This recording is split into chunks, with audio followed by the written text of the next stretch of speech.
League Baseball playoffs continuing, drama ramping up in the American League and in the National League. The Yankees making things very difficult for those Astros, whose bullpen looks like garbage.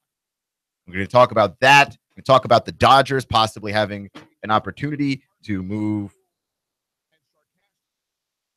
to sweep, to advance in the postseason, which is something that I believe many people who have watched baseball for a very long time have wanted to see the Dodgers do for a while, in large part because how could a team that talented and how could a team with Clayton Kershaw on it struggle that much in the postseason? And yet we've seen it time and time again, and now they're not struggling, and they're finally rolling here. So that's all exciting.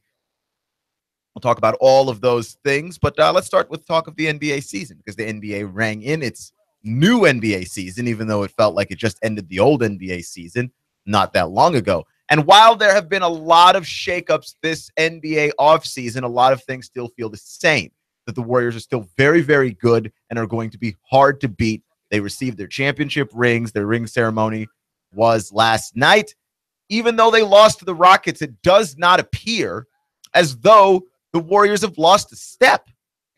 Not really. Now, they do have to contend with the Western Conference that just does look more difficult, right? The landscape of that place has changed, and it's distinctly possible that the Warriors could finally meet their matches in a lot of areas. For instance, Chris Paul and James Harden looked a whole lot better together than I thought. And that was something that if you were the Rockets, you needed to see that right away. You needed to see almost immediately that it wasn't going to be some kind of a struggle for Harden and Chris Paul to work together on a team. And sure enough, the chemistry looked good enough. There was a whole lot of plays where James Harden does what James Harden does, which is a lot of dribbling, trying to make space for other people. But then he would make the extra pass to Chris Paul, and Chris Paul would make an extra pass, and that would get somebody open. And it's absolutely incredible to watch the way that they play and the way that they actually do seem to fit together, which is something that I worried about. I was not overly enthused about the Rockets. Might have to change my opinion on that. I'll see. But at least if you're the Rockets, you got to see a version of your team that works against the best team in the league. The best team in the league, of course, still looked like the best team in the league, and they were just one shot away from ultimately winning the game, right? So there are a lot of things that the Warriors are going to have to continue to build on from last year, but they were going to have to do that regardless of whatever happened. The fact that the Western Conference is tougher means that that's going to have to go on just a little bit quicker, just maybe just like a little bit faster. In the East, you had the Cavs, you had the Celtics, which that should have been a level of drama unto itself. Kyrie Irving in the green jersey now, and playing Cleveland, his old team that he whined and complained and forced a trade out of. And that should have been the dramatic story. Instead, Gordon Hayward, 6 minutes into his Boston Celtics career, breaks his ankle, just breaks his leg in one of the more gruesome injuries I have ever seen. And here's the thing, he was wearing socks. So when you watch the replay, I watched the replay a couple of times and I was pretty much done. It doesn't look that bad at first until you realize that his broken foot is hanging loosely off to the side and the foot is still in the shoe. If you have managed to avoid looking at that, please continue to avoid looking at that. I managed to avoid it originally because I didn't tune into the game until late. But I managed to avoid the game largely originally. And then, because I'm on social media, you just find the stuff anyway. And everybody was posting, and it was all over Reddit. It was all over Twitter, and you couldn't run away from it. So, yeah, Gordon Hayward breaking his leg. And Kevin Harlan was doing the commentary for that game last night. And I think that he made a very good point about that game and about basketball injuries in particular, because basketball injuries are wholly different from football injuries. Football injuries you see, and I'm sure you've seen some very bad ones in your day if you've watched enough football. If you've watched football for greater than 5 years, I'm sure you've seen some bad injuries. I saw the Odell Beckham Jr. injury. No thanks. No thanks. That injury also looked bad and looked very similar to what happened to Gordon Hayward. The issue here is when you go to a basketball game, you are so much closer to the action than at a football game. And from what I understand, two things were of note when you saw the Gordon Hayward injury if you were there live. One was that you heard the ankle break.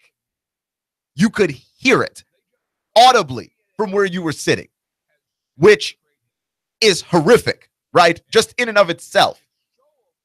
Then, on top of that, you are so much closer. You can hear the pain. So Gordon Hayward sat up, looked at his foot, and then screamed because he realized that his foot was no longer connected to his leg the way that feet are supposed to be connected to legs. Yeah. So if you were at that game live, I can only imagine that there is a degree of trauma to that you are never going to unsee it. Because I saw replays of it on my phone and on my computer, and I am never, ever, ever going to unsee what that was. Never going to happen. And it's unfortunate. And look, thoughts and prayers out to Gordon Hayward, man, because that's tough. And I don't know how you come back from that. We saw a similar injury happen to Paul George. Paul George has returned from that and looked largely like a very good basketball player after that. So you can come back from that kind of injury. And I almost think, though I don't know, and I'm not a medical doctor, nor do I play a medical doctor on TV, so I have no idea. But I believe that a bone break is actually easier to come back from with regards to the fact that your bones heal back together stronger than before if your body takes to the healing than if, say, you were to break or tear a joint, right? That a bone break is easier to come back from than, say, a meniscus tear or an ACL injury, So I see that, and I go, look, I hope Gordon Hayward is fine. I hope that when he comes back, he doesn't lose a step, because nobody deserves to go through that. Whatever happened there, because it was a freaky accident. It didn't look like nobody collided with him. He jumped for the ball and then he landed, right? It's one of those injuries where you're like, oh, I never want to jump again. You get out of your own chair real slow. Like the Kevin Ware Louisville injury a few years ago was a similar thing. Once again, though that injury I thought was far more gruesome because you saw the bone sticking out of the leg, which is just the most ghastly thing. But with that injury too, you saw like nothing really happened. It's not like it was a brutal collision. It wasn't like he did something unnatural. He merely jumped and then landed, which is something you have to do to play basketball all the time. Like, that's how you play the game, is you jump for the ball and then you land. If that's something that can destroy your leg, for me, I think that Gordon Hayward is actually going to have a harder time coming back from that psychologically than physically. I think his body he's a young guy. His body's capable of probably healing fine. The rehab's going to be intense. I'm sure he's up for it because these guys get to that point because they love the sport so much. I'm sure physically Gordon Hayward is going to put in the work to be able to get back. And you hate to see something like that. You almost didn't want to watch basketball the rest of the night. But you hate to see something happen to a guy like that. Gordon Hayward, good dude, good ball player, and playing on a team where they had aspirations of possibly knocking off Cleveland in the Eastern Conference and seeing if they could make some kind of a title run. And I know a lot of people are burying the Celtics, but I think that they're not necessarily done. The Eastern Conference is weak enough, and I think that there's enough talent on that team. And I know that people don't necessarily believe in them, but I think that there's enough talent on that team. Clutch with Keon Rose on 92.7 FM, Nooga Radio, NoogaRadio.com, just giving you a recap of the NBA last night. Now, here's the thing, though, because I saw some people talking about, well, how does that work for the Celtics? I saw Ryan Russillo tweet about what this means for the Celtics, and people were like, dude, that's too soon. Gordon Hayward just got injured. And it's just like, well, how long is long enough to discuss the ramifications of the injury? Because it's not like by moving on to how this will affect the Celtics, you somehow feel less bad for Gordon Hayward. It's not like you were like, rub some dirt on it, you'll be all right. Like, there's a point where you have to discuss what this means for that ball club. Right? Like, the injury stinks and it's gruesome, and it continues to be gruesome, and you continue to feel bad for the guy. But let's be honest. When you're analyzing sports, like, most of us broadcasters are not qualified to analyze injuries. Right? Anytime I give you a detailed breakdown of an injury, I promise you it's from stuff that I read from other people. I don't know. My family's got a medical background. Both my parents were nurses, so that they know medicine. Like, if I have a question, I can float one by my mom, but I'm not a medical professional. Got to talk about the hoops. Like, what does this mean for the Celtics now? And I don't think that it means that the Celtics aren't the second best team in the Eastern Conference still. Like, I saw a really good performance out of Kyrie Irving last night. And again, that was a 3-point game there at the end. I saw a really good performance out of Kyrie Irving. I saw a very good performance out of Jaylen Brown, who led all Celtics in scoring. I saw a very good performance out of those two guys on a team that's still got Brad Stevens as the head coach when last I checked. And Brad Stevens is the second best coach in the NBA. That is a fact. He is. Since he got to the NBA, the whole plan with Brad Stevens, the Celtics were planning on tanking. And instead, Brad Stevens coached an inferior ball club to the playoffs twice. So you can say whatever it is that you want, but Brad Stevens has more talent still. Even without Gordon Hayward, Brad Stevens has more talent than he's ever had. That's got to mean something. It does. He's got more talent than he's ever had to coach with. That team is still the second best team in the Eastern Conference. They're still a threat to Cleveland, because I didn't see a lot out of LeBron James that would suggest that this is the season where all those guys get over there in Cleveland and just gel together, right? I need to see that team gel. There are a lot of new faces. There's Dwayne Wade showing up. There's Derrick Rose showing up. So I want to see how those guys gel together. I want to see how those guys gel together with the guys that were already on the roster, the Kevin Loves, the J.R. Smith, and how he's getting his minutes reduced. I want to see how those guys work together before I go ahead and decide that Boston is no threat to Cleveland whatsoever. Until that point, I see absolutely no reason to believe this. And so there is a certain level of me that believes that this NBA is the same as last year's NBA. Like, we're still overwhelmingly going to concern ourselves with the Cleveland Cavaliers. We're going to overwhelm ourselves with the Golden State Warriors. We're going to overwhelmingly discuss anyone who plays the Warriors. We're going to overwhelmingly discuss anyone who plays LeBron. And if the Warriors are good, we'll talk about them being good. And if the Warriors are bad, we'll talk about them being bad. And if Cleveland is good, we'll talk about them being good. And if Cleveland is bad, we'll talk about them being bad, like we did last year. And I like what Charles Barkley said before the season, which is basically that he has to get on TV and just pretend as though the NBA Finals isn't going to be Warriors Cavs again. Now, I'm not so sure you can pencil both of those teams in, because I believe that Boston is legitimately a threat to Cleveland. Call me biased. I am from Washington, D.C. Call me a homer. I believe the Washington Wizards are legitimately a threat to the Cleveland Cavaliers. Yes, I said it. Yes. Okay? I think they're a threat. I also think that Golden State has several threats, and we've seen this happen before. When you make it to the NBA Finals multiple years, what that ultimately means is that nobody has played more basketball in the league in the last few years than you. No one has played more basketball in the last 3 years than the Golden State Warriors. No one has played more basketball in the last 3 years than the Cleveland Cavaliers. All of these teams are fresher than you. So far as the Cavs are concerned, all of these teams are younger than you. That roster is old. That means something, and that will come into play later. How? I have no idea. But even though we have all of these changes and all of these new faces and all of these new challenges for these teams, we're still talking about the Warriors and the Cavs. That's the story.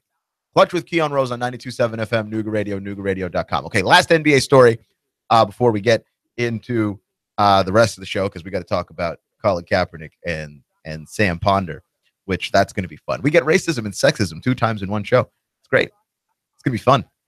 But last NBA story, Joel Embiid, the $148 million man, even though he's only played 31 games of actually live NBA basketball that counts and matters for anything. And I say that in quotes because it is Philadelphia that we're talking about here. But Embiid is on a minutes restriction, right? The team is restricting him right now to 16 minutes a game, which Joel Embiid thinks and has kindly put it as bull blankety blank. You can fill in the blankety blank if you know the blankety blank. That's what he thinks that it is. And he's upset about it. He's upset about this minutes restriction that his team has given him, which I find alarming. Because Joel Embiid has showed no ability whatsoever to stay healthy, which is not his fault, right? It's not his fault, but I thought the team rather unwisely paid this man $148 million. What you don't want to do and what you don't want to see, and it's the last thing that any owner wants to see, any GM wants to see, especially a GM, because the GM's going to be out of the job over this kind of stuff, is a guy get $148 million from a team and immediately get injured. And we haven't seen a Joel Embiid capable of playing through an entire season. We haven't seen a Joel Embiid capable of playing through a quarter of a season. A quarter of the season. We haven't seen a Joel Embiid capable of playing half a season. Like, we haven't seen it. He has been good when he has played. When he has played. And I understand the frustration with the minutes restriction, because all these guys want to go play. Like I said before of Gordon Hayward, like, you love the game. That's how you got here. All these guys want to play. But if by playing you are always hurt, look, we're going to put you on a minutes restriction. Now, I think they would be unwise to keep him at 16 minutes a game all season long. But if they slowly ramped him up, that's the wisest choice that they could possibly make. That's the wisest choice they could possibly make, because you can ruin a guy's career if you don't take the injury seriously, as we're going to discuss later in the show with the Colts and Andrew Luck, and how they've botched the whole Andrew Luck thing, which is a story that I've had to talk about before. But the Colts have somehow managed to botch having a franchise quarterback at a level that I didn't imagine possible. And if you're the Sixers, you don't want anything to do with that. Like, nothing. You draft a guy high in the draft, and then for whatever reason, he can't stay healthy. You pay him lots of money, because your other option, of course, is to not pay him the money. And then somehow you end up losing Joel Embiid. And say Joel Embiid, you lose Joel Embiid. Say you lose him to somebody else, and then he winds up staying healthy and being good. Now you are the laughingstock of the league for a completely different reason. And I would say a worse reason, and a more hilarious reason too. Like, you would deserve to be the laughingstock of the league at that point. You would. So, the minutes restriction, it's the wisest choice here. When you have a guy who is hurt, to me, you don't mess with injuries. There's some things that you just don't mess with, right?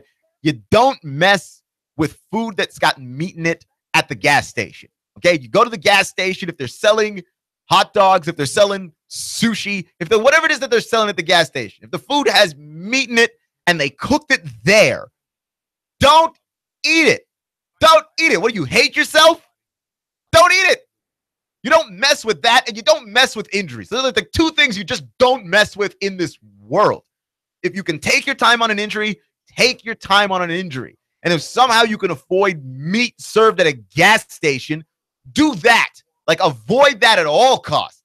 You're listening to Clutch with Keon Rose on AM 1240, on 92.7 FM, Nooga Radio, NoogaRadio.com. And we're going to talk about Sam Ponder and sexism over at ESPN, because that's a real problem.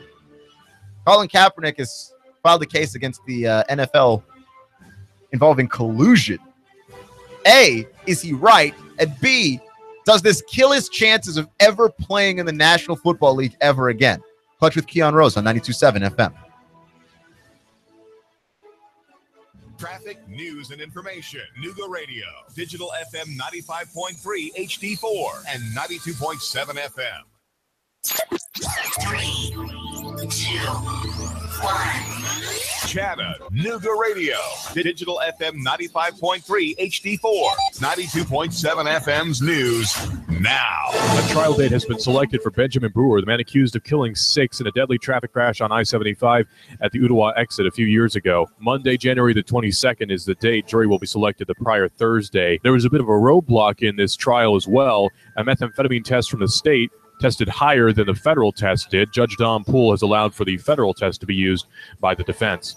It's been decided that the Grundy County football team will complete its football season. An interim head coach has been picked. Nick Meeks will serve as the head coach, with the assistant coaches holding their regular positions. Phase 3 of the plan to move the Chattanooga airport off-grid is continuing. Now all the airport needs is a federal grant. They've hired a consulting firm for $75,000 to assist with the grant application. Russell Stroud, Nooga Radio News Talk 92.7 now. Traffic, news, and information. Nooga Radio. Digital FM 95.3 HD4 and 92.7 FM. Broadcasting live to over 1 million souls in Chattanooga, the Tennessee Valley, and beyond on frequency modulation 92.7. Sean Hannity. 25,000 watts on digital FM 95.3 HD4. CBS Radio News. NASCAR, Bloomberg Markets, David Tulis, streaming strong at NoogaRadio.com. Live on YouTube and Facebook. Nooga Radio, News Talk 92.7. Chattanooga Radio. Goss Insurance. Yes, we are local. And no, we don't have an 800 number. In fact, our mobile numbers are on our business cards. We live, work, play, and worship in Chattanooga, and we would love to help with your insurance. Business, auto, home, life insurance. Call now, save money. Call Goss Insurance for all your insurance needs. Goss Insurance, 875-2500. 875-2500. Nooga Radio, Digital FM 95.3 HD4 and 92.7 FM knows your opinion is important. So call 800-8949. Agree or disagree. Call 423-800-8949. 800-8949. Nooga Radio, 92.7 FM and 95.3 HD4. News Talk Nooga Radio.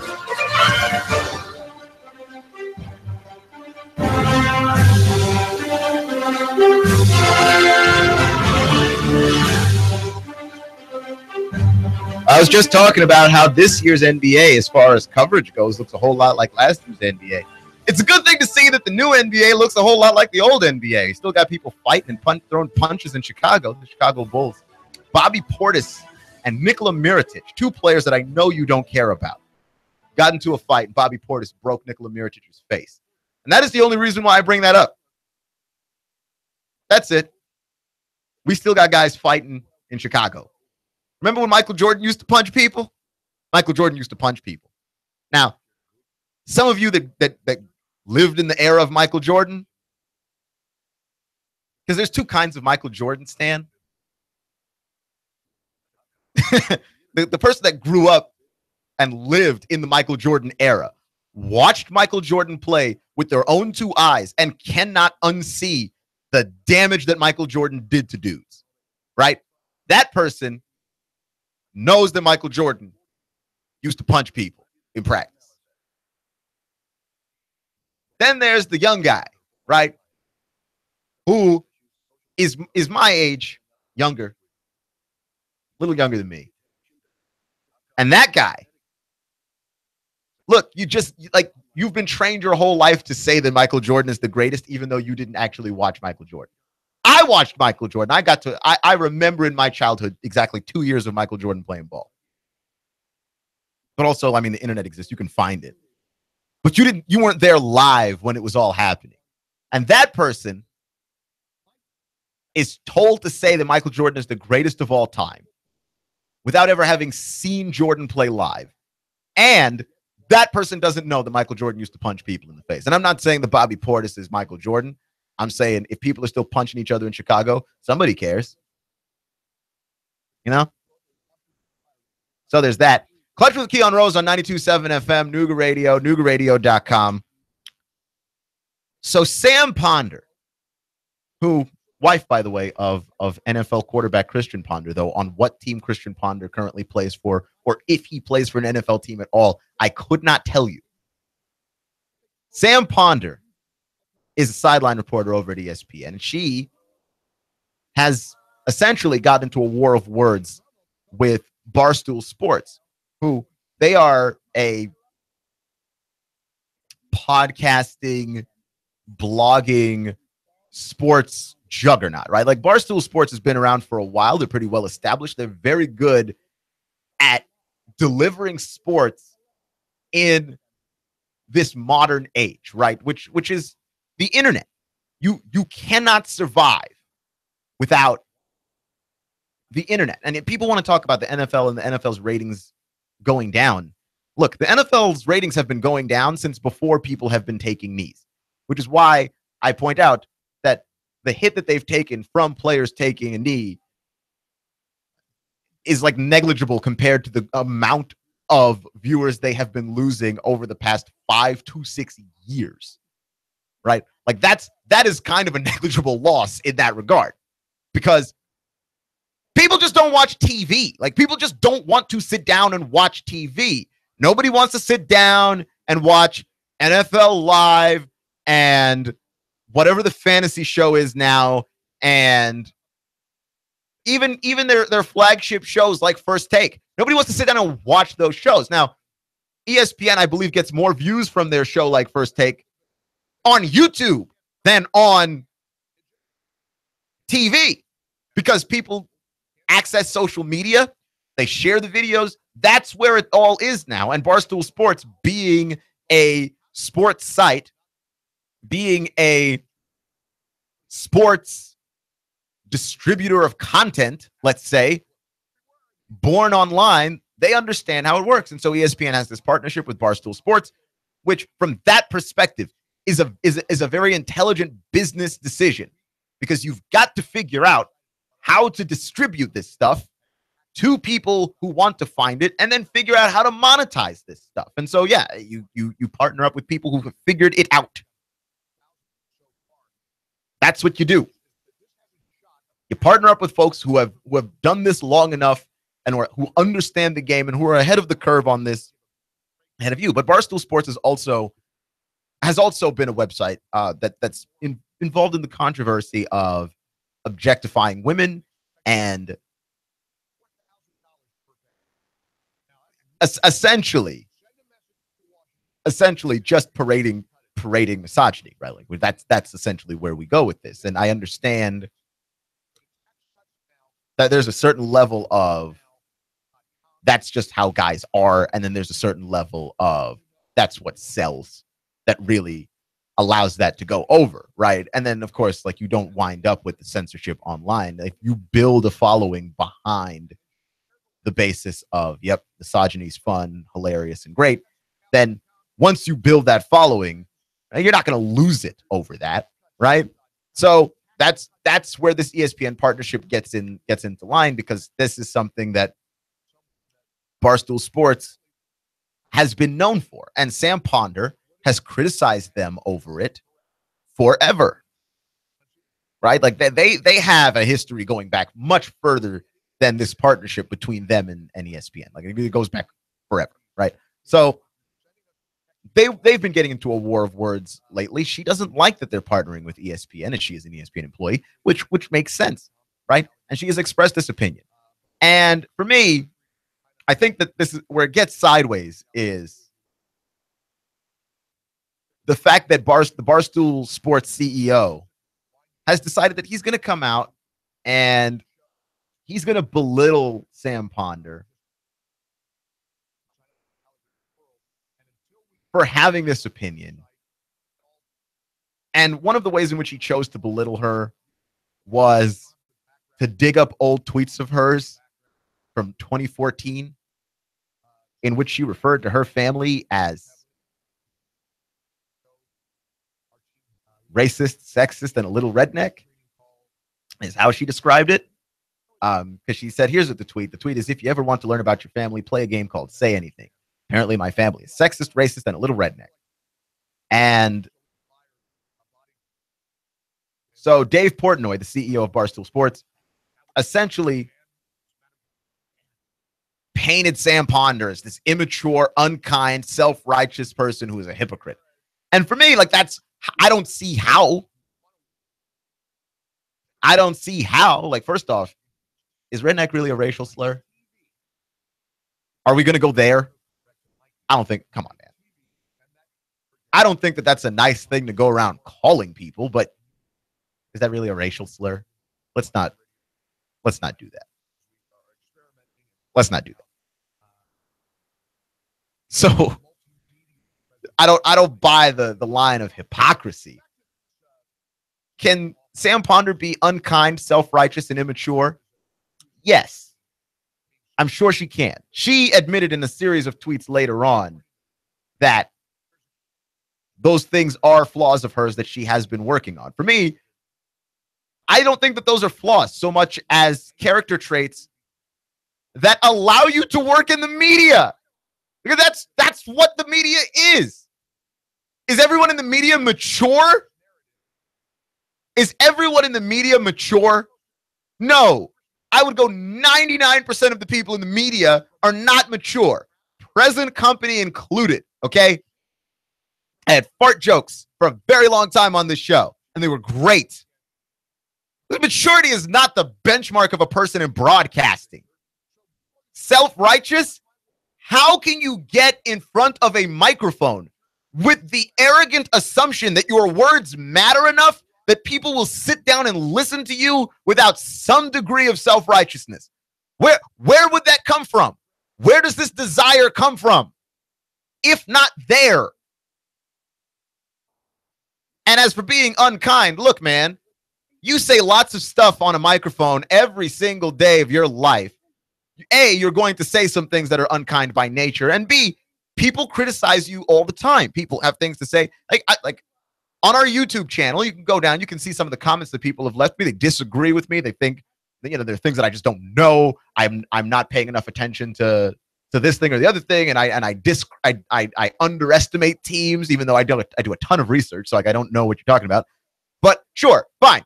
You're welcome to say all of those things. But here's the thing. If you're going to sit there and just take it from people who just tweet at you or reach out to you on Facebook or reach out to you on YouTube, you have to be a little bit unkind. You can't just be something that people walk over.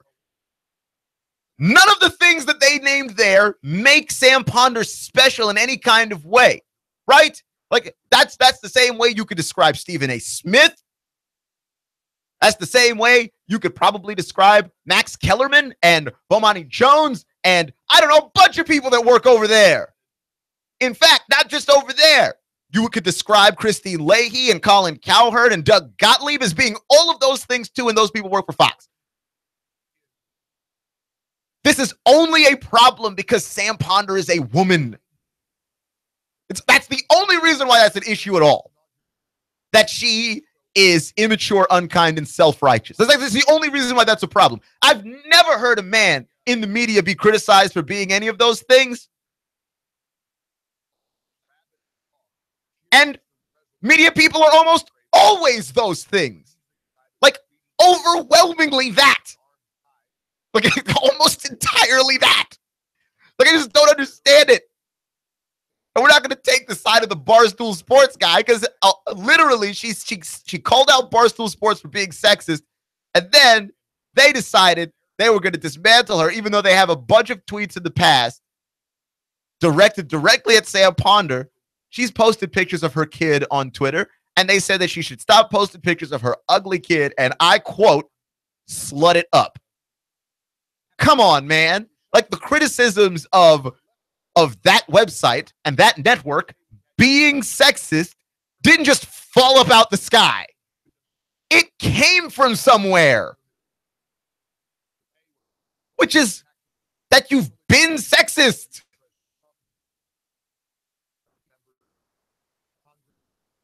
Like, that's not crazy at all.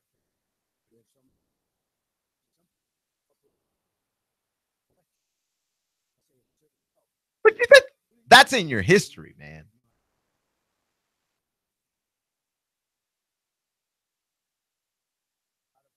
Right? Like, if you go to Barstool Sports website right now,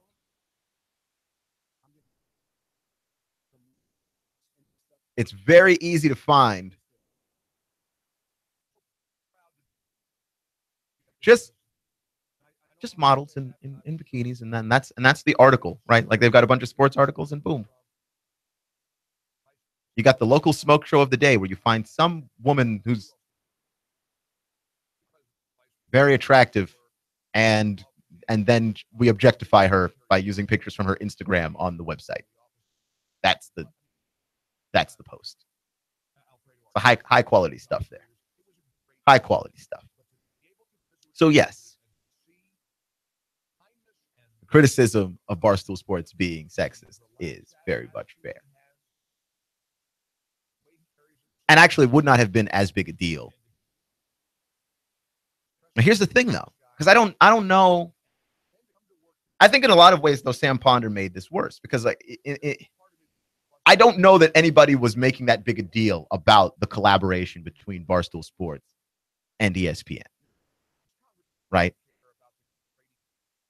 I don't think that anybody was making that collaboration as big a deal. And now it's a big deal. And if anything, you've drawn attention to this, which isn't to say that Sam Ponder shouldn't speak up, right? In today's current climate where you have women who feel at least somewhat comfortable speaking up, right? That hashtag Me Too is trending on Twitter and on Facebook. Like, somewhat comfortable talking about the sexual harassment and sexual assaults that they've experienced in their lives. When you have a climate like that and you feel like something is wrong, you've got to say something. And I think Sam Ponder has a platform.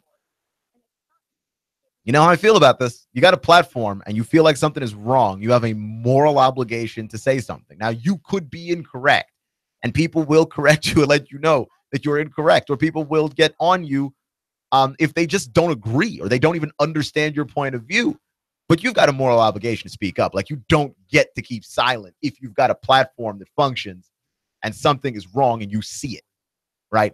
That's something that I personally learned from Muhammad Ali.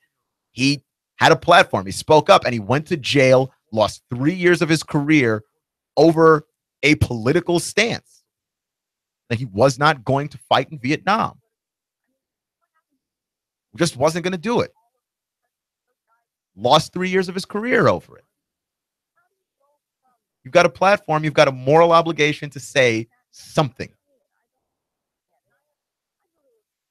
We're all not all going to be perfect messengers of these things, but you've got to speak up. So, speaking of someone who possibly could lose time in their career because they spoke up, Colin Cowherd is filing a collusion case against the NFL, right? Because if the NFL is not signing Colin Kaepernick, and they've all agreed to not sign Colin Kaepernick, and they're doing so on purpose, which is for me the crux of this issue. If they are doing that on purpose, and they've all agreed to do it on purpose,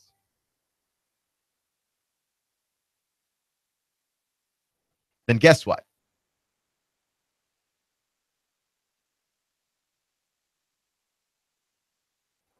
That's collusion. Now, if each individual owner has just decided, I don't really want to hear from the fan base about signing this guy, I'm not really trying to hear it. If that's the case, then that's not collusion. Now, Colin Kaepernick's attorney, Mark Garagos, said Tuesday that he has a high degree of confidence that he will be able to prove that the NFL are colluding to keep Kaepernick from being signed. Quote, I am going to predict right now that we will have a smoking gun, which is not the same thing as having a smoking gun.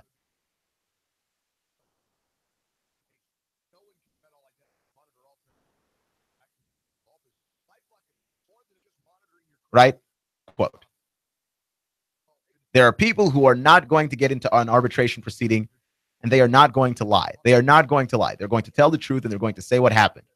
They were told, no, you're not going to hire him. So we'll see. We'll see. But up until that moment, we have no evidence of this. Now, here's the thing. Here's the thing that I find fascinating.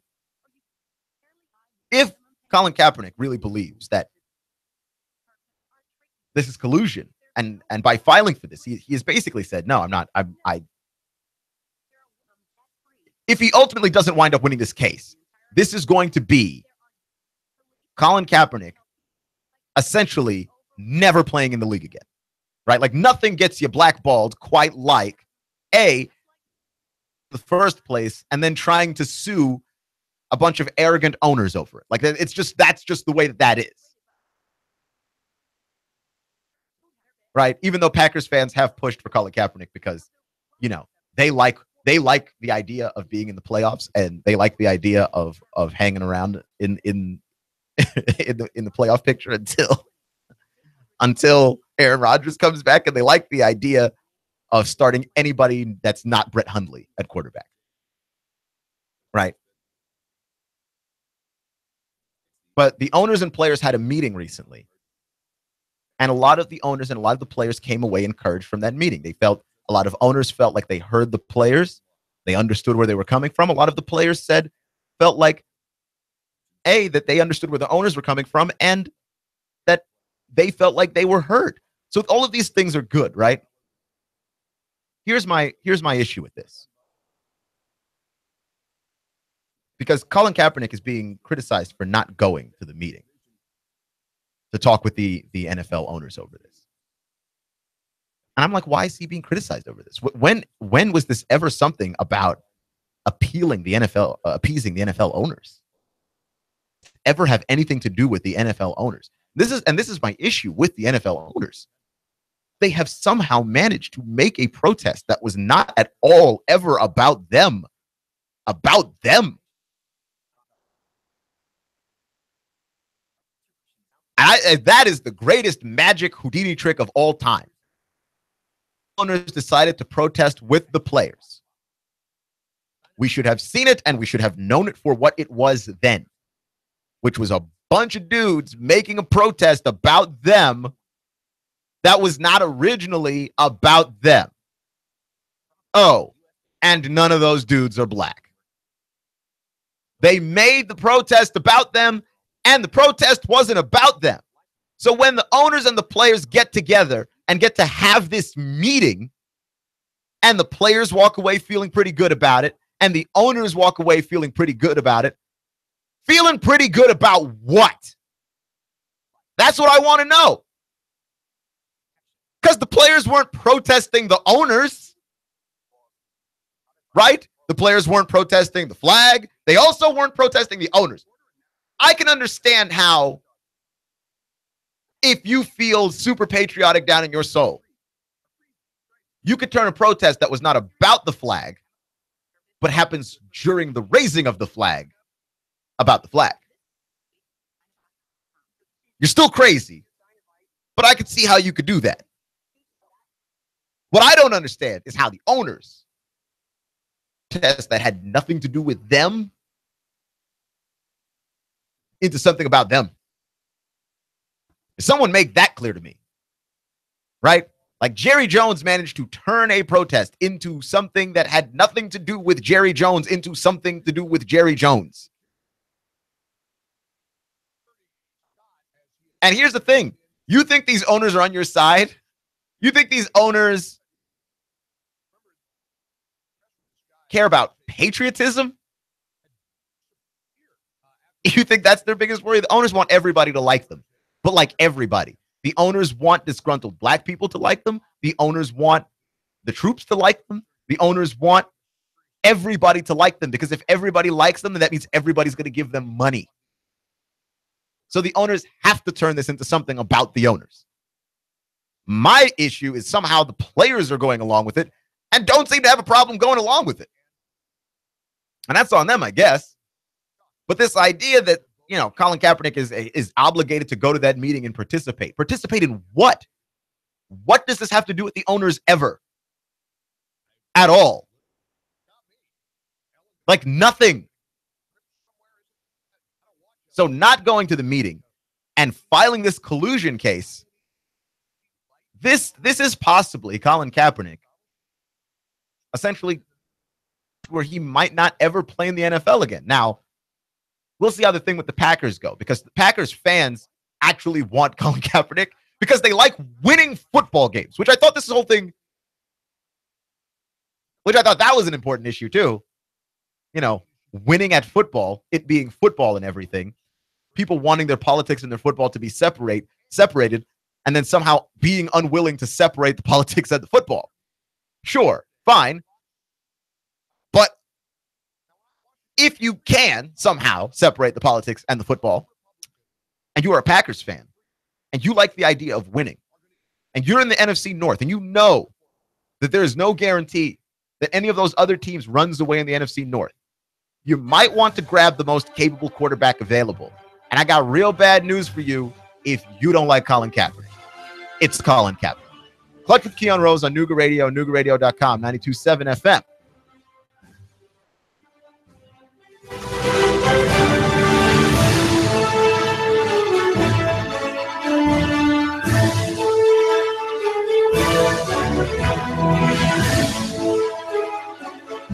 The Tennessee Valley's news talk leader, Nooga Radio, digital FM 95.3 HD4 and 92.7 FM.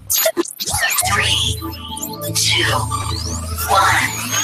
Chattanooga Radio, digital FM 95.3 HD4, 92.7 FM's news now. A trial date has been selected for Benjamin Brewer, the man accused of killing 6 in a deadly traffic crash on I-75 at the Ottawa exit a few years ago. Monday, January the 22nd is the date. Jury will be selected the prior Thursday. There was a bit of a roadblock in this trial as well. A methamphetamine test from the state tested higher than the federal test did. Judge Don Poole has allowed for the federal test to be used by the defense. It's been decided that the Grundy County football team will complete its football season. An interim head coach has been picked. Nick Meeks will serve as the head coach, with the assistant coaches holding their regular positions. Phase 3 of the plan to move the Chattanooga airport off-grid is continuing. Now all the airport needs is a federal grant. They've hired a consulting firm for $75,000 to assist with the grant application. Russell Stroud, Nooga Radio News Talk 92.7 now. The Tennessee Valley's news talk leader, Nooga Radio, digital FM 95.3 HD4 and 92.7 FM. Power Hour News at noon and 9 being brought to you by Greg's Sandwich Works, featuring the best cuts of meats for your sandwich. Greg's Super Spuds, wraps and the most delicious salads in Chattanooga. Greg's Sandwich Works, 6337 East Brainerd Road, Chattanooga. As an independent agent, Goss represents more than 50 of the leading companies. Goss does the shopping and you save. Goss Insurance for your auto, business, home, and life insurance. 875-2500 Goss Insurance. Hey, dude, check this out. Have you ever seen one so big? Whoa, look at the size of that. Look at this little itty-bitty one. Wow, that's really small. They have them big, small, and everything in between. You'll always find the biggest variety of knives at the knife shop at Frost Cutlery in Ottawa. We're talking about over 40 brands of knives, including Benchmade, WR Case & Sons, Booker, and all the Frost Cutlery brands. Now, Sam, you've been to the cutlery shop. Is it amazing? Spectacular. The knife shop at Frost Cutlery in Ottawa. They have knives, swords, kitchen knives, ammo, and reloading supplies, plus survival gear. It's the knife shop at Frost Cutlery, open 7 days a week. Hey, girls, you're going to love this. We're going to the knife shop. Hey, let's not tell them they have ammo and loading supplies. The knife shop at Frost Cutlery, open 7 days a week. You'll always find the biggest variety of knives. You're going to love the knife shop at Frost Cutlery in Ottawa. The knife shop. And tell them David Tulis sent you. Hi, this is Eric Felton. Taxes, accounting, business advice. I've got a neat brochure, 12 ways to improve your business profits. Come on by for a free consultation and we'll give you a copy. E.J. Pelton Company, 332-3339. Cash cash, cash, cash, and more cash. Watch it gush out of your TV. Rick Davis is on national TV. Wow. Golden diamonds, coins, and more riches. Rick's selling, Rick's buying, and he's on national TV. Watch him Wednesday, 11 p.m., right after the Judy O'Neill Talk Show. North Georgia Cable TV 265. You won't want to miss it. It's a mountain of cash, cash, cash. And it's catching the Hollywood spotlight. Hey, if one day hasn't got your head spinning, how about a second? Rick Davis is on Fridays, Channel 12, 10:30 a.m., right before The Price is Right. You got to see it to believe it. Wednesday, 11 p.m., North Georgia Cable Channel 265. Friday, 10:30 a.m. on TV 12. 2 big shows every week. Rick Davis Golden Diamonds. You know where it is. Brainerd Road, Chattanooga. Cash, cash, cash, and more cash. If I were a rich man. Hey,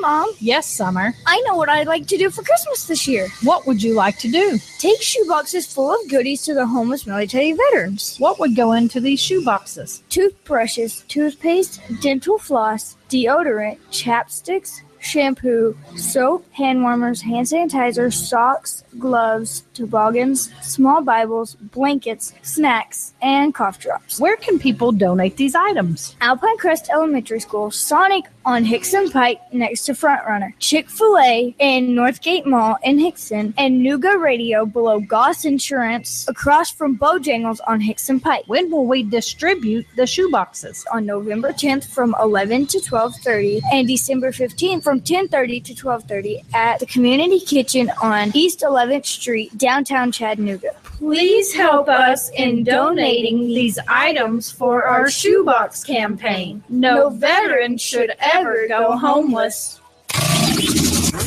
Broadcasting live to over 1 million souls in Chattanooga, the Tennessee Valley, and beyond on frequency modulation 92.7. Sean Hannity, 25,000 watts on digital FM 95.3 HD4. CBS Radio News. NASCAR, Bloomberg Markets, David Tulis, streaming strong at NoogaRadio.com. Live on YouTube and Facebook. Nooga Radio, News Talk 92.7. Chattanooga Radio.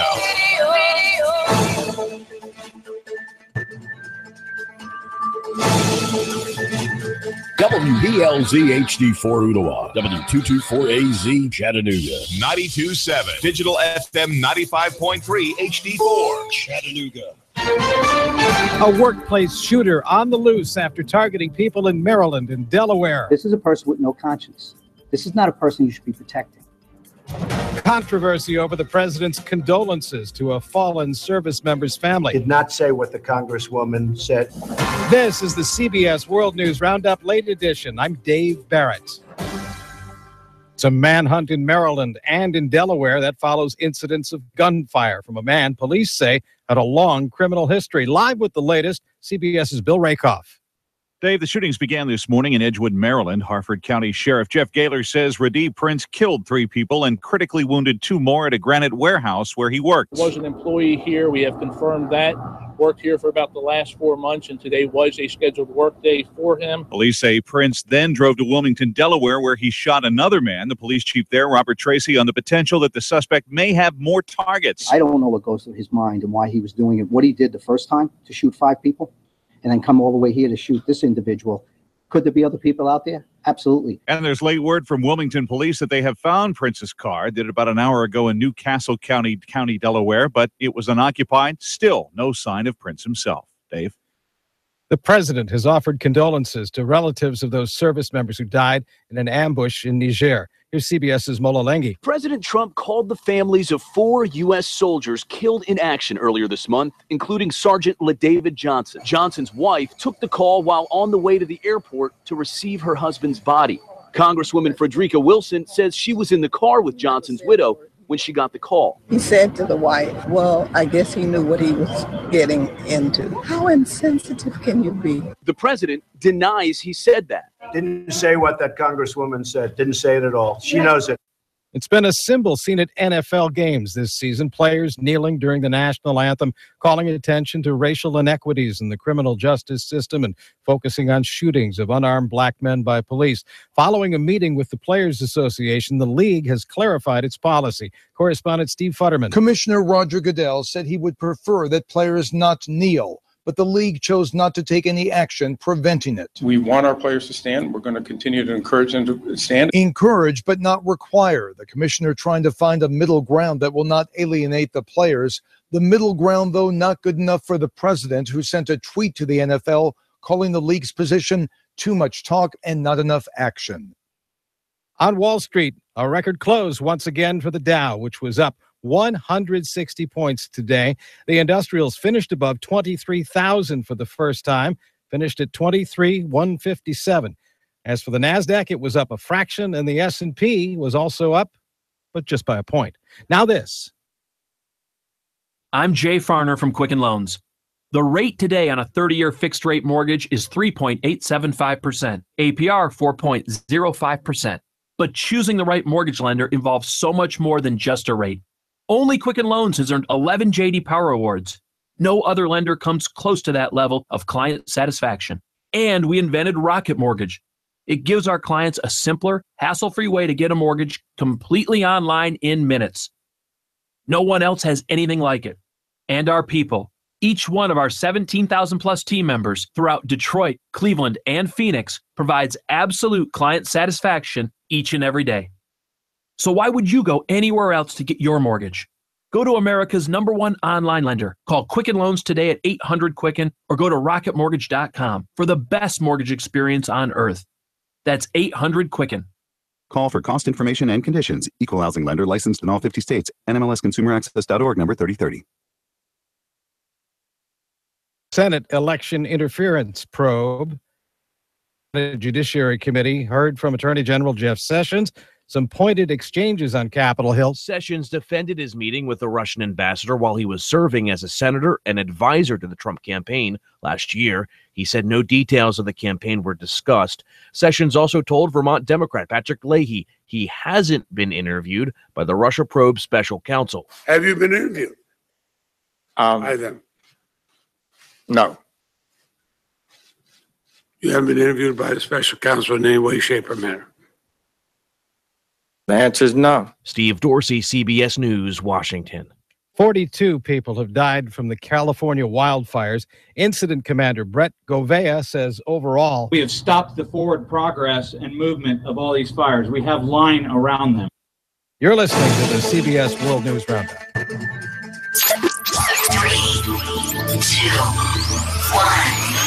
Chattanooga Radio, Digital FM 95.3 HD4, 92.7 FM's News Now. A trial date has been selected for Benjamin Brewer, the man accused of killing 6 in a deadly traffic crash on I-75 at the Ottawa exit a few years ago. Monday, January the 22nd is the date. Jury will be selected the prior Thursday. There was a bit of a roadblock in this trial as well. A methamphetamine test from the state tested higher than the federal test did. Judge Don Poole has allowed for the federal test to be used by the defense.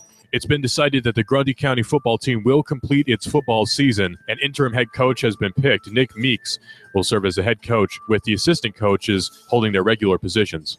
Phase 3 of the plan to move the Chattanooga airport off-grid is continuing. Now all the airport needs is a federal grant. They've hired a consulting firm for $75,000 to assist with the grant application. Russell Stroud, Nooga Radio News Talk 92.7 now. Traffic, news, and information. Nooga Radio, Digital FM 95.3 HD4 and 92.7 FM. Broadcasting live to over 1 million souls in Chattanooga, the Tennessee Valley, and beyond on frequency modulation 92.7. Sean Hannity, 25,000 watts on Digital FM 95.3 HD4. CBS Radio News. NASCAR, Bloomberg Markets, David Tulis, streaming strong at NoogaRadio.com. Live on YouTube and Facebook. Nooga Radio, News Talk 92.7. Chattanooga Radio.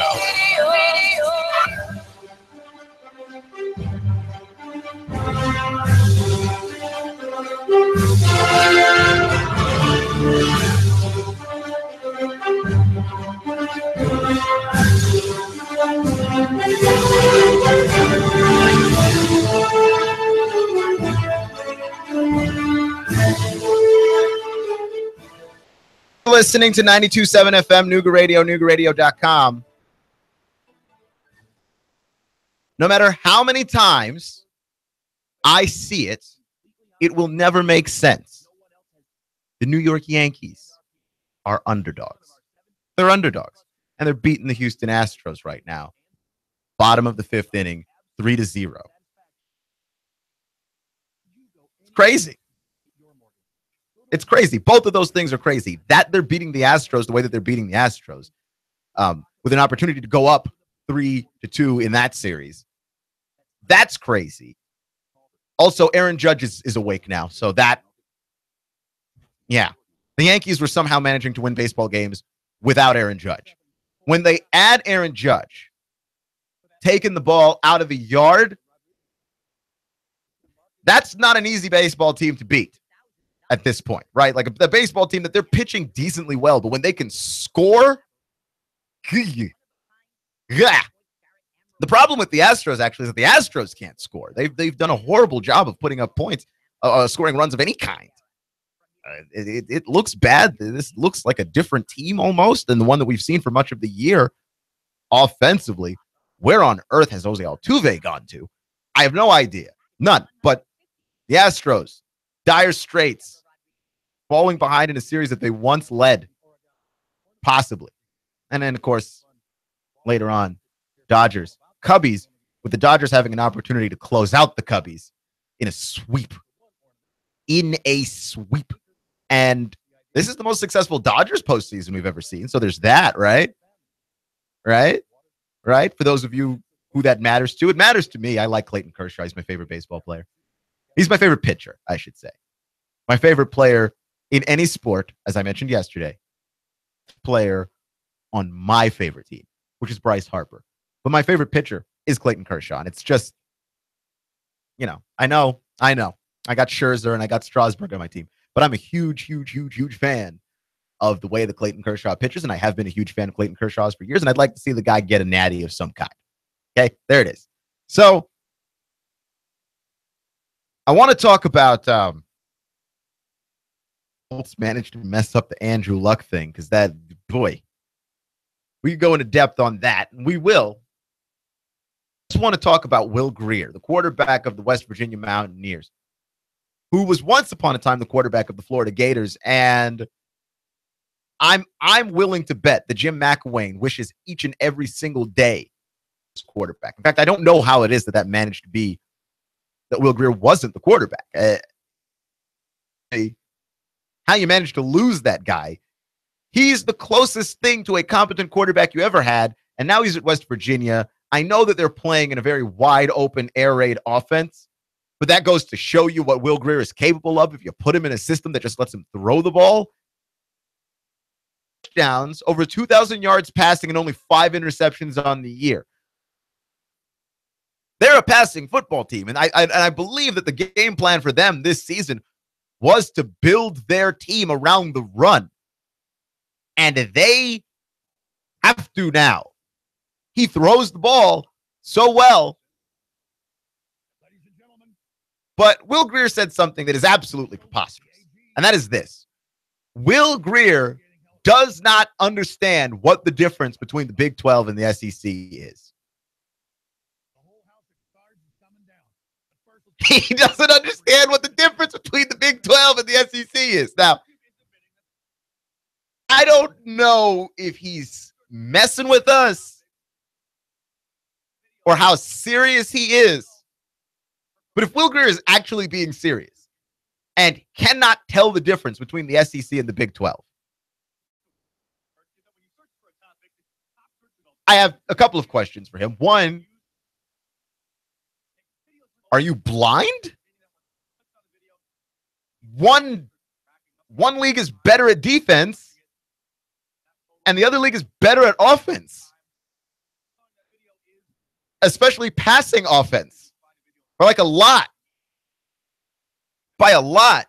There is no offense in the SEC, and I feel very confident saying this, that would allow Will Grier to throw 21 passes 6 weeks into the season,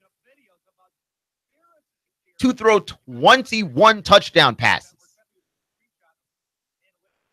There isn't an offense in the SEC that looks like that. Maybe Missouri, but then we wouldn't be talking about them if it were Missouri because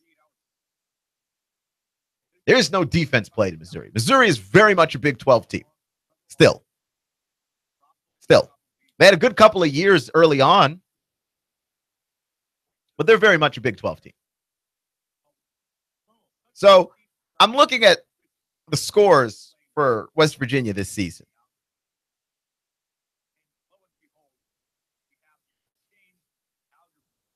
Virginia Tech, where they lost 31-24. Now ranked 14th in the nation. Eastern Carolina won 56-20. Their next game, they won 59-16.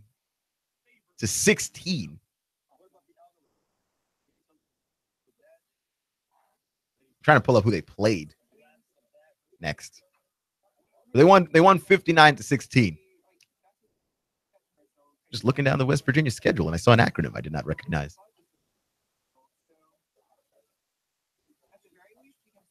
They played Kansas after that. 56-34 was the score because it's Kansas. TCU, the one Big 12 school with a defense, they also lost to 31-24.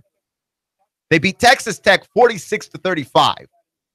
And they play Baylor next week, who gives up millions of points and has not won a game yet this season.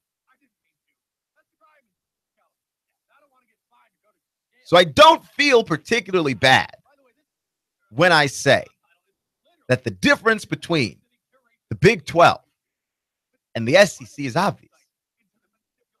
West Virginia themselves do not play any defense to speak of, right? Like all of their scores are shootouts. The two Big 12 schools that they've managed to beat so far, Kansas and Texas Tech, are known non-players of defense. Then they play Baylor next week, who they will beat into the dust because Baylor also cannot play defense, followed by Oklahoma State, who, sure, maybe they don't beat Oklahoma State, but I know one thing about that. Absolutely no defense will be played between Oklahoma State and West Virginia. Then they play Iowa State, who's actually fairly stout defensively, but cannot score. Then they play Kansas State. Runs of the ball a lot. If you get up ahead on Kansas State, like you can really beat up Kansas State. Then they play Texas, who they're a pretty solid defensive squad, but they are inconsistent. And then they play Oklahoma. And who knows what you get out of Oklahoma at this point? I don't know if you can even figure out whether or not Oklahoma's a good football team or not.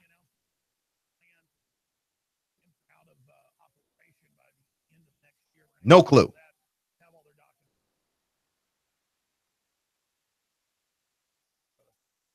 None.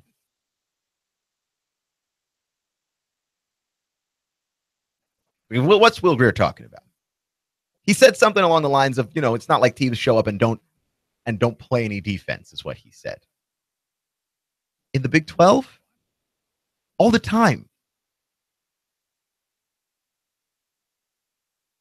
All the time teams show up and don't play any defense in the Big 12. That is a staple of the Big 12.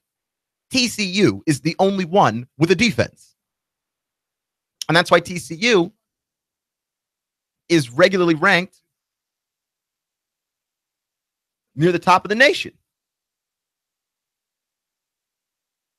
Yes, actually.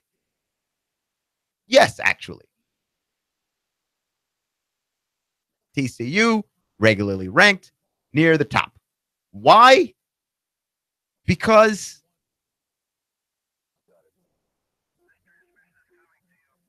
they play defense.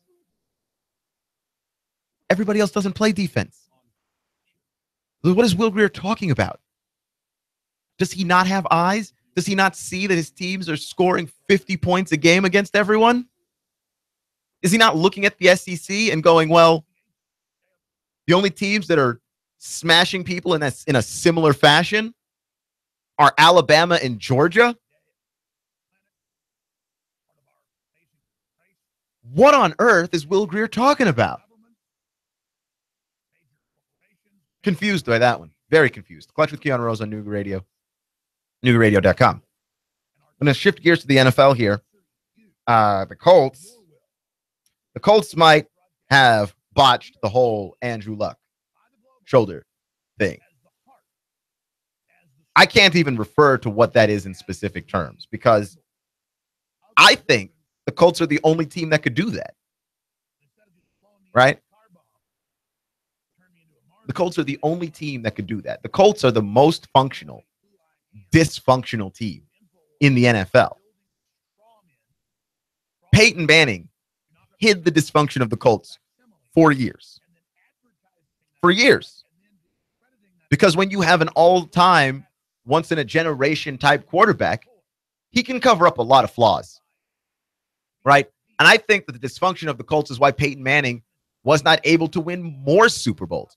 When you look at the success of Tom Brady, and this is not a knock against Brady, but the Patriots are a well-run organization.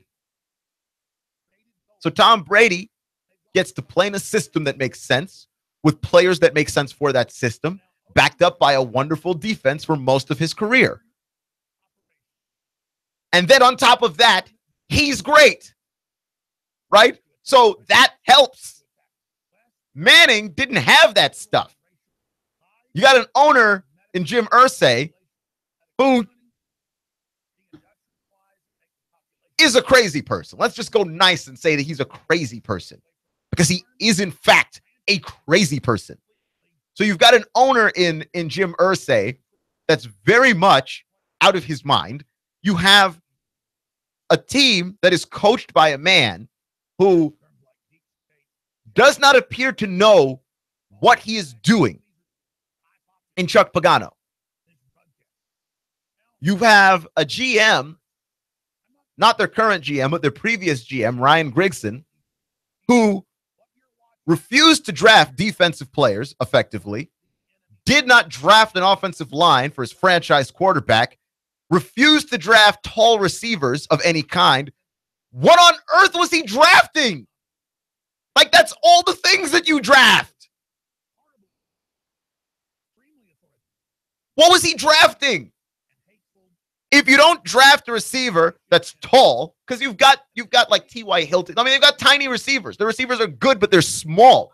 You can't have a team of those guys. You have to have a team of those guys. Their offensive line is rubbish, just bad. I mean, poor Jacoby Brissett did not dream in a million years of standing behind an offensive line that porous, 5 men acting as one turnstile. I don't understand that. I don't understand how it is that you're not managing to draft any particularly impactful defensive players. What are you drafting, right? Which is why Ryan Grigson, of course, is no longer the GM in Indianapolis. But he was the GM in Indianapolis too long because all of these criticisms that we have of all of the departments in which the Colts are lacking now are criticisms that we had when Andrew Luck was taking them to the playoffs. We had these criticisms of that football team because they were a bad football team then, held together by one franchise quarterback. And the only thing that has managed to keep us from noticing that the Indianapolis Colts have been a terrible organization for years is that they drafted a once-in-a-generation type quarterback in Peyton Manning, who managed to get them one Super Bowl, which is a miracle when you consider how they ran that place. And then they managed to parlay 1 year of a Peyton Manning injury into once-in-a-generational type talent Andrew Luck, who continued to hide their deficiencies for even longer. So at this point, I don't even know what the game is, except now the once-in-a-generation quarterback gets injured and the Colts botch the surgery. They botch the decision to make the surgery. They botch the rehab. They botch the decision to make the rehab. They botch the timeline after the decision to make the rehab. Every single step of the way, the Indianapolis Colts have managed to ruin things with Andrew Luck, and we might have seen the best of Andrew Luck. We might have seen it.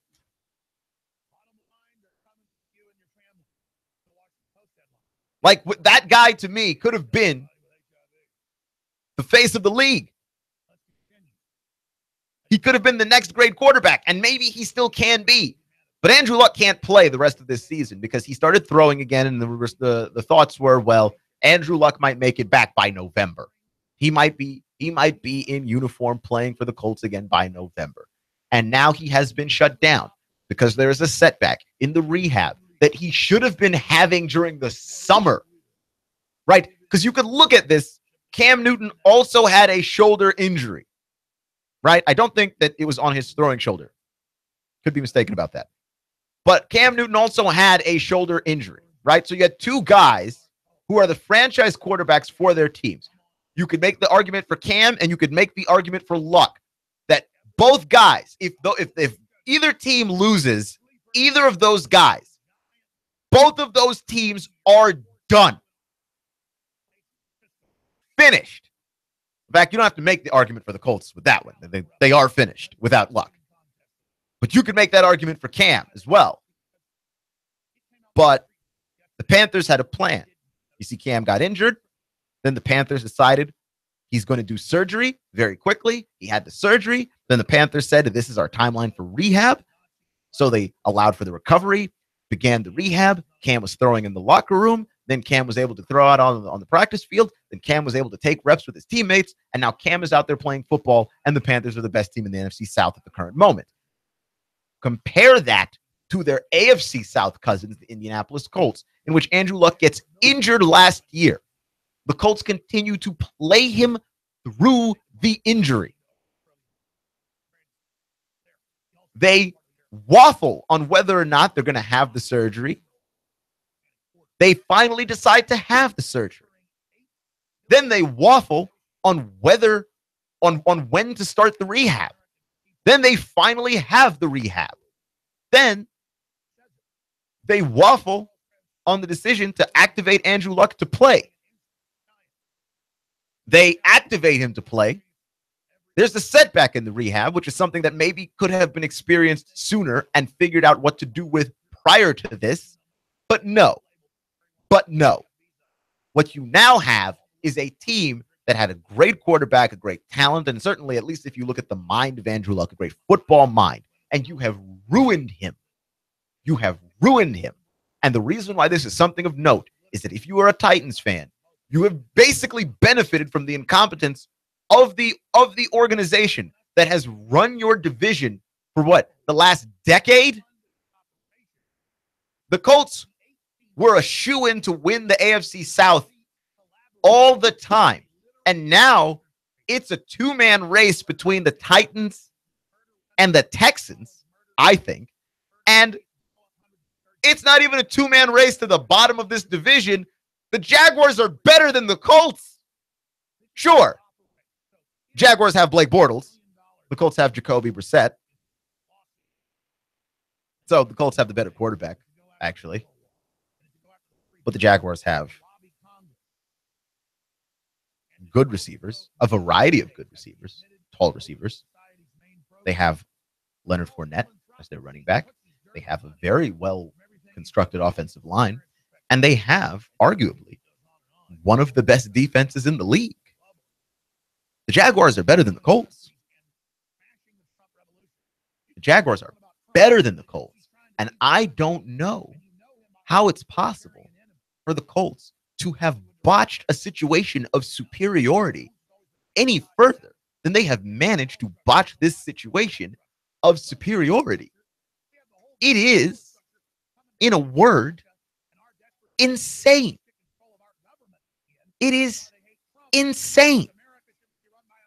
Never has a team had more and somehow managed to come out with less, to the point where I honestly think the Indianapolis Colts might want to consider just blowing up the whole ship, trading Andrew Luck, and starting over.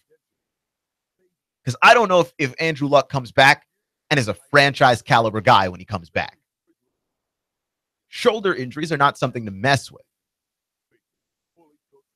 Right? And you might have a trading partner in the Washington Redskins who refuse to pay Kirk Cousins any particular amount of money and need a guy who's good at quarterback. I'm just saying, do something, because this whole thing of we're both going to try and keep Andrew Luck while we ruin him is not working out for you. And in the next 5 to 6 years, it's going to be a staple. Indianapolis Colts, bottom of the AFC South. Clutch with Keon Rose on 92.7 FM, Nooga Radio, and NoogaRadio.com.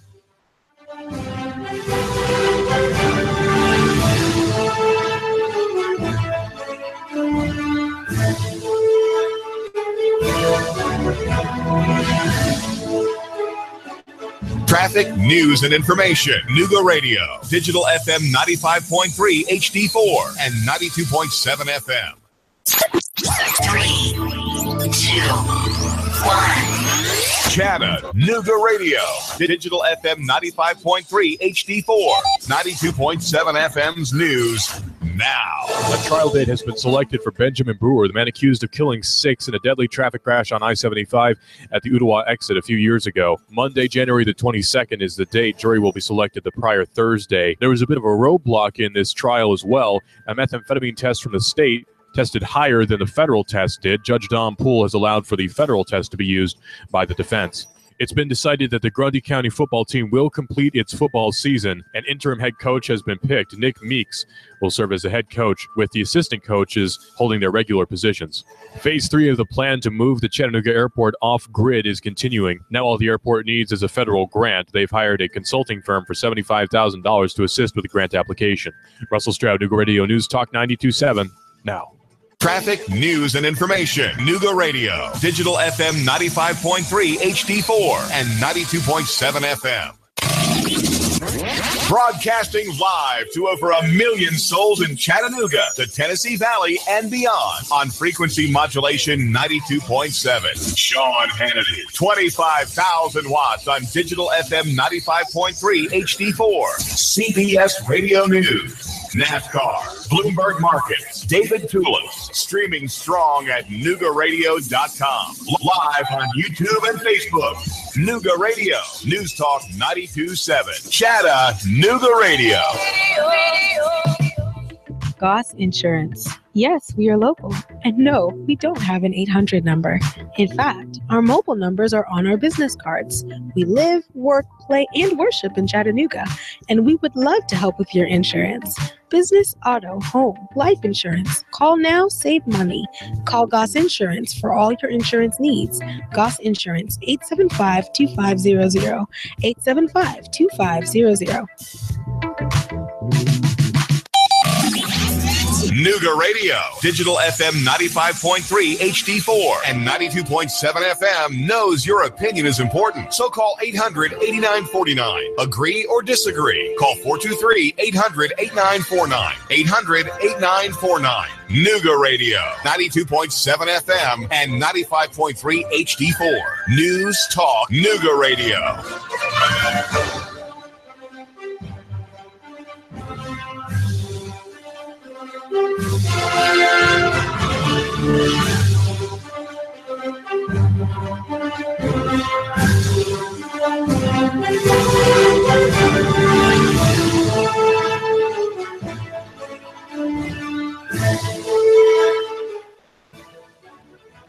Ruh-roh. Clutch with Keon Rose on 92.7 FM, Nooga Radio, NoogaRadio.com. Rick Pitino subpoenaed by the FBI. Yeah. Rick Pitino received a subpoena in college basketball fraud investigation. My thing is, Rick Pitino has been used to lying pretty much his entire career. Because Rick Pitino has been involved in a number of incidents that at this point, he continued to exist in a space where nothing was ever his fault. Right? Which, that's the most annoying person ever. Nothing is ever their fault. You look at their life is a mess, their life is in shambles, nothing is ever their fault. Except the difference with Rick Pitino is, between Rick Pitino and that person, is that not only was nothing ever his fault, but everybody else's life wound up in shambles, right? Like Rick Pitino's life was fine until most recently. It would just somehow be that Rick Pitino's life was in shambles. That everybody else's life was in shambles. Rick Pitino's life was fine. Rick Pitino was good. Like, no, I'm fine. I'm fine.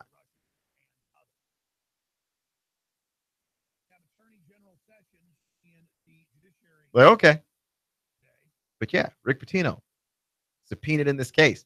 And we have texts now. The texts are out there of Rick Pitino essentially. First off, Rick Pitino trying to use emojis, which to me is the most hilarious thing, is the idea that any of these college basketball coaches are trying to use emojis. But that goes to speak to the culture of the thing, right?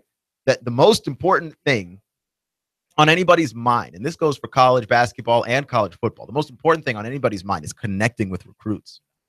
Connecting with recruits. And you do it by any means necessary, even if that means fraud, which is the case of the FBI, and even if it means using emojis, which is in itself, if you are of a certain age, a crime. Just a crime, right?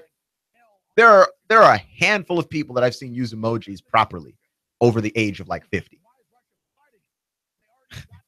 Like my mom uses emojis pretty well. I'm impressed, actually. I'm impressed. I don't really use emojis.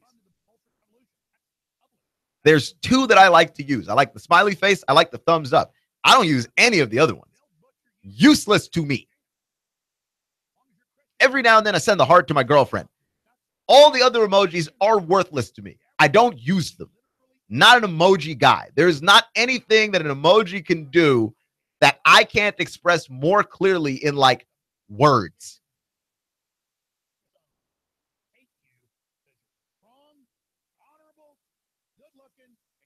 By words.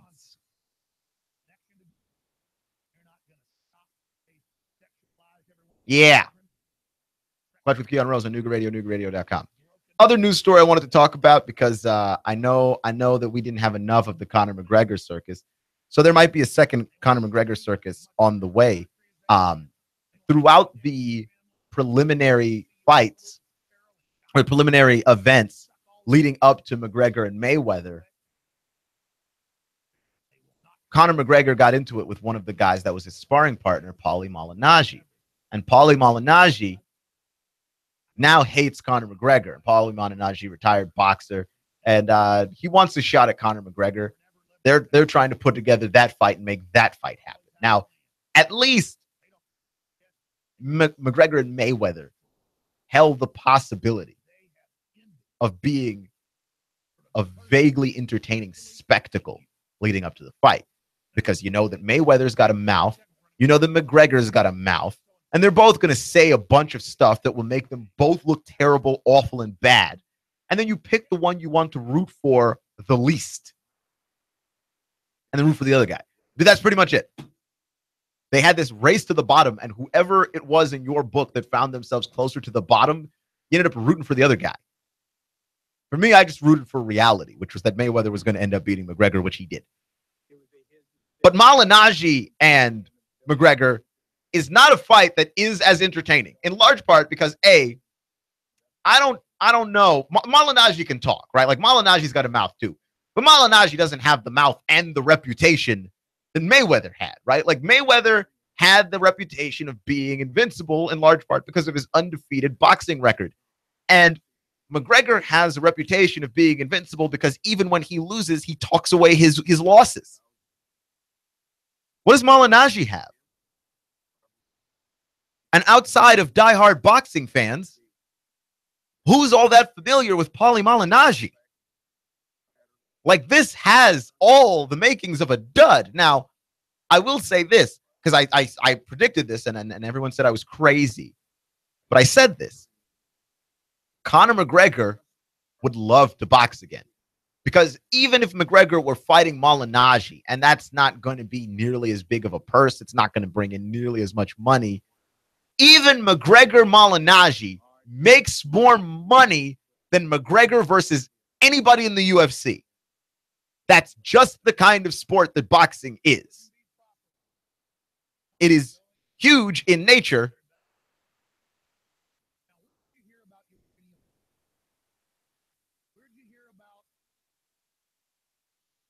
That's what it is, man. It's not going to be It's not going to be anything special, but it's going to make him a lot of money. I really don't think that Conor McGregor is really returning back to the UFC. And if he does, it won't be for too much longer. Because how can it? It's arguably the more dangerous sport, even though I disagree with that, but you can make the argument. It's arguably the more dangerous sport, and you make less money doing it. You make far less money doing it. Touch with Keon Rose on 92.7 FM, Nooga Radio, Noogaradio.com.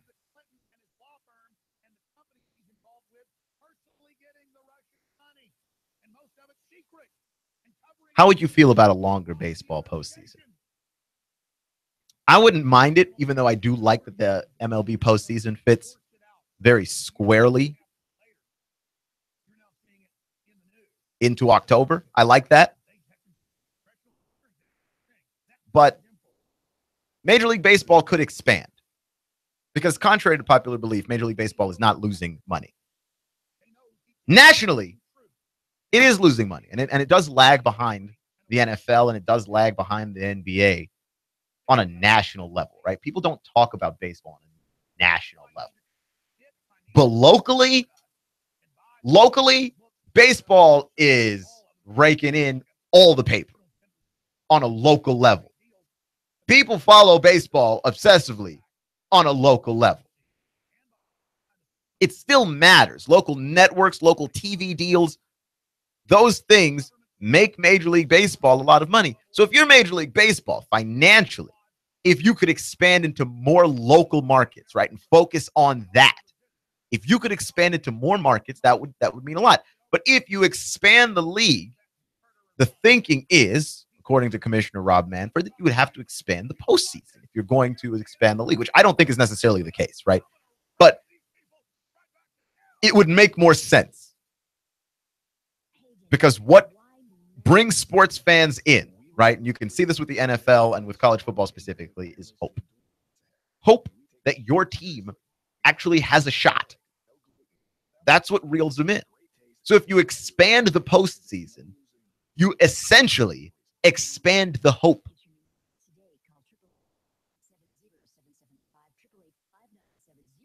You expand the hope.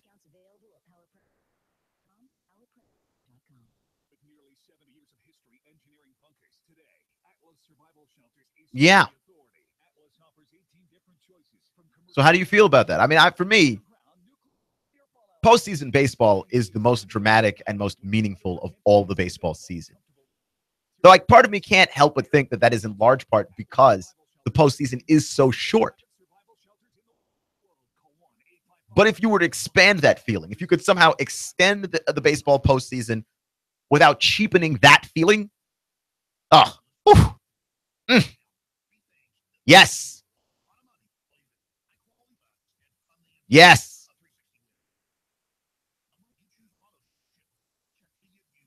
I'm in.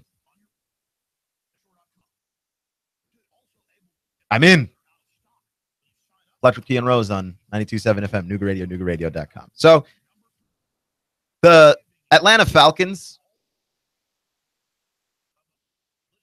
are fascinating to me because it does appear on some level they are suffering from what people refer to as Super Bowl hangover, right? Which is what happens usually to the losing team in the Super Bowl.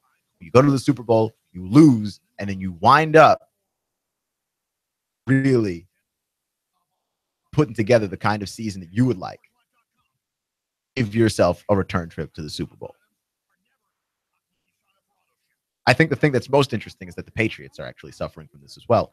But I think it's a little too early to bury the Falcons. Jason LaCanfora wrote an article for CBS Sports today saying that he does not believe that the Atlanta Falcons are going to make it back to the Super Bowl. Now, here's the problem with that assertion, is that assumes that the Falcons aren't going to make the playoffs, which I believe that they will, right? Either winning the division or in some wild card capacity. I don't believe in the Panthers just yet. I have not seen enough good Cam Newton games in a row to believe in the Panthers just yet. I haven't seen back-to-back Cam Newton performances that I like to believe in the Panthers just yet. Right? You know I don't buy the Saints. I'm sorry. Any team that's that bad at defense, to me, can't win the division. And I know Atlanta's struggled. I know they've struggled. I know they lost a disappointing game to the Bills. That makes absolutely no sense.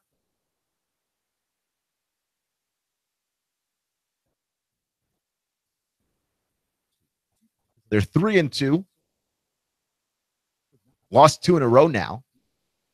They play the Patriots. And for all that you want to say about the Patriots, I still think the Patriots are the more consistent, better offensive team. But here's the thing, though.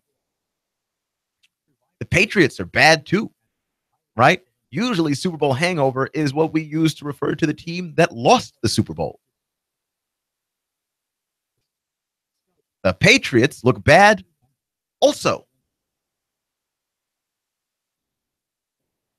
And I'm not entirely certain that the Falcons don't beat the Patriots on Sunday night. Now, for me, I'm not as excited about this game as I was at the beginning of the season. Like going down the schedule, and I saw this one as a Sunday night football matchup and went, wow, this game's going to be really exciting and fun. And now I don't believe it to be exciting and fun.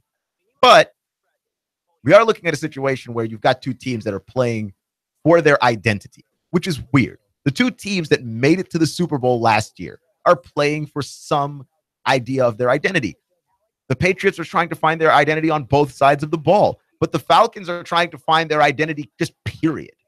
What they were last year, they are struggling to be that again. And they may have to do some remodeling. They may have to remake themselves. Now, I think that the Falcons have played something of a difficult schedule to this point.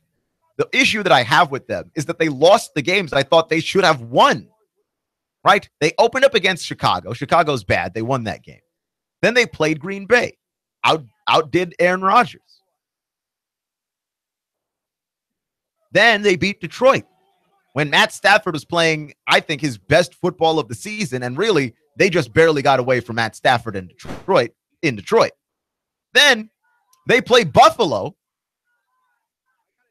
You would think that they would beat Buffalo. Now, I mean, I think the Bills are better than they get credit for, but honestly, they should be better than the Bills. No, Atlanta loses to Buffalo. Then they lose to Miami. Now, you know they're better than Miami. Like, there's no doubt about it. Jay Cutler hasn't been good this whole season. I don't know what to make of that Miami defense. The front looks legitimate. The back end does not. But they lost to Miami, and they only put up 17 points against the Dolphins, which does seem problematic that they had back-to-back weeks where they only put up 17 points. This would appear to be some kind of an offensive issue because they have not found their stride. Devontae Freeman is not the monstrous back that he was a year ago. It just hasn't been. And Tevin Coleman, I think, as a result, has suffered as well. And Matt Ryan hasn't looked as sharp. That and Julio doesn't look to be up to Julio Jones standards, right? Like he still looks good, right? I mean, I think he had 7 catches for 75 yards or something last week. Like that's not a bad performance. I do recall last year too that Julio Jones started off the season rather slowly, and it wasn't until around week 5 or 6 that he really got going anyway. So we'll see what he's capable of doing against the Patriots, and especially against that defense that's not any good, and see if the Atlanta Falcons can get anything kickstarted in that way, because in their schedule appears to be a little bit bumpy from this point onward, right? After they play the Patriots, they play the Jets, who they ought to beat, but it's not like the Jets are as bad as we thought they were going to be. They play the Panthers. That's a test, and they need to win that game. I think they need to win both Panther games if they really want to just win the division and be good. They play in Carolina. Then they play at Dallas. then they play they host Dallas and play at Seattle. That's a tough little stretch there. That's a stretch of games there where that's a 5-game stretch. You could go 2-3 very easily and find that you may not have a shot at winning the NFC South. But I still think it's too early to bury this team. When a team can make it to a Super Bowl and they have all the same parts, right? All the same parts. To me, you need to look at it and go, yeah, this is a team that's lost its footing, sort of.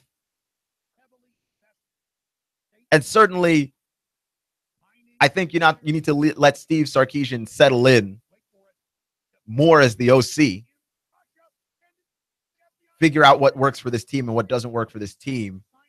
Because it wasn't like we got Kyle Shanahan in Atlanta for a year and he just put it all together. Right? It was like 2 years. So now you've got a new offensive coordinator. He is creative. I do think Sarkisian is pretty brilliant. But figuring out what works for Atlanta, what their bread and butter is, what that's going to be, the team needs to find its identity. The thing is, they're just running out of time to do it. I think there will be a point to find out what Atlanta is made of. I don't think now is the time to start throwing dirt on that team.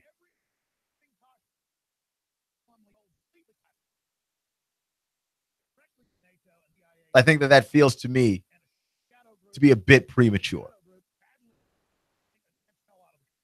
What's with Keon Rose on Nooga Radio, NoogaRadio.com. So we had some NBA action last night. Gordon Hayward destroyed his leg. And the thing that made that injury particularly horrific is it didn't look like anything happened. Right? First off, his leg was just wiggling there. His foot was just wiggling there, hanging off of his leg. The injury, the thing is, he's wearing socks. And so the injury doesn't look as crazy until you realize, like, no, his foot's just hanging there and the foot is still in the shoe. It's still in the shoe. That is insane. That's crazy. And it looked horrific and it was gruesome and it was painful. And I feel really bad for the guy. I do. But that injury has completely remade the Eastern Conference in the eyes of many people. For me, it looks more or less the same. It does. I don't think that this takes Boston out of the equation in the Eastern Conference at all, right? Like, I think if you're Washington, you have to perk your ears up and go, well. But I think that the Boston Celtics are still more talented than they were last year, right? We're going to see more of Jaylen Brown coming on. I think Kyrie is going to handle his responsibilities in Boston pretty remarkably. Oh, and Brad Stevens is still the head coach when last I checked, and that's the most important part of that equation because he's the second best coach in the NBA. He is. After Popovich, it's him. Then you can make the argument of Kerr or whoever else afterwards, but it's Popovich and it's Brad Stevens. Right? Not necessarily sure what to feel about the Cavs just yet. I don't know how good they can be, right? They are going to be good, right? You have a basketball team with LeBron James on it. Like, you're not going to be bad. I'm sorry. You're going to be a very good basketball team because LeBron James is on your team. The question then remains, how high can you actually go? Because I still think that you have to go pretty high if you're going to catch Golden State. And it looks like you're going to have to go pretty high if you want to catch Houston. Right? Like the wildest thing imaginable happens and somehow Houston winds up in the Western, representing the Western Conference in the finals. You have to go pretty high to catch Houston because they looked good last night. If that experiment works out, what do you do if you're in the East and you're Cleveland? Because you don't know how high you have to go. I don't know how good this basketball team is. I don't know how good the fit is. I don't know how good this team gels. I don't know how good this team is given its aggregate age. I need to see all of those things work out. I need to see the health of Dwayne Wade maintained for an entire season. I need to see the health of Derrick Rose maintained for an entire season, even though I'm actually not that worried about Derrick Rose. But I need to see it maintained for an entire season.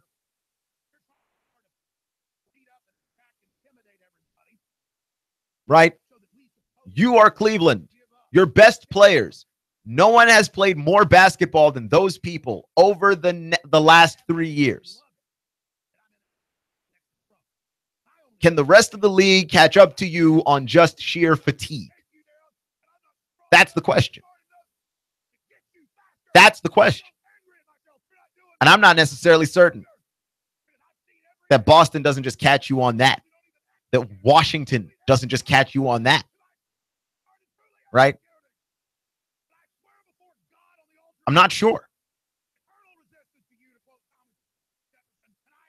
I feel like there were some answers that we got at the beginning of this season, and there were some situations in which we wound up having more questions than we had answers. I'm just not sure.